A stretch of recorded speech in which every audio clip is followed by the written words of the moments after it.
Hello guys, আসসালামু আলাইকুম। আশা করি সকলেই ভালো আছেন। তো বর্তমান আমি যে গল্পটা বলবো সেটা হচ্ছে প্রবাসী ভাইকে নিয়ে। একজন যুবক বাংলাদেশের, তার অনেক স্বপ্ন ছিল বিদেশে যাবে, অনেক টাকা ইনকাম করবে, পরিবারের মুখে হাসি ফোটাবে। তার বাবা, ভাই, বোন তো আছেই। তার স্বপ্নটা অনেক বড়। সে টাকা পাঠাবে প্রতি মাসে কয়েক হাজার। অনেকেই ভাবে যে বিদেশে যাওয়ার পর ইনকাম না জানি কতই হবে। সে তার স্বপ্ন পূরণ করে বিদেশে যায়, যে টাকা পাঠায়, হাজার হাজার টাকা পাঠায়, সেই টাকা দিয়ে রুম তোলে, দালান কোঠা। তারপরেও হঠাৎ করে তার বাবা মা প্রতি মাসে টাকার চাপ দেয় তাকে, যে বাবা আজকে এটা আনা লাগবে, বাবা আজকে ওটা আনা লাগবে। তার শরীরের কি অবস্থা, কি কন্ডিশন বাবা মা ভুলে গেছে। শুধু ওই যে টাকা কামাইতেছে, ওইটার পিছনে দৌড়াইতেছে, যে বাবা আজকে এটা লাগবে, ওইটা লাগবে। বাবা ভালো কথা, আজকে অমুক জায়গায় জায়গা দেখছি, তোর জন্য কিনবো, কিছু টাকা পাঠা।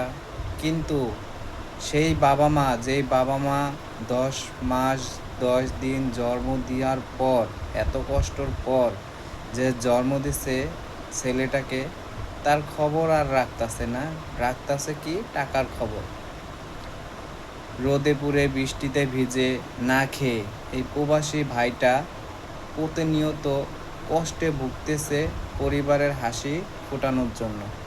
তারপরেও তার কথা কেউ জিজ্ঞাসা করে না, যে বাবা তুই কেমন আছিস, কি খাওয়া দাওয়া করেছিস, তোর কি শরীর ঠিক আছে? কেউ কোনো খবর নিচ্ছে না।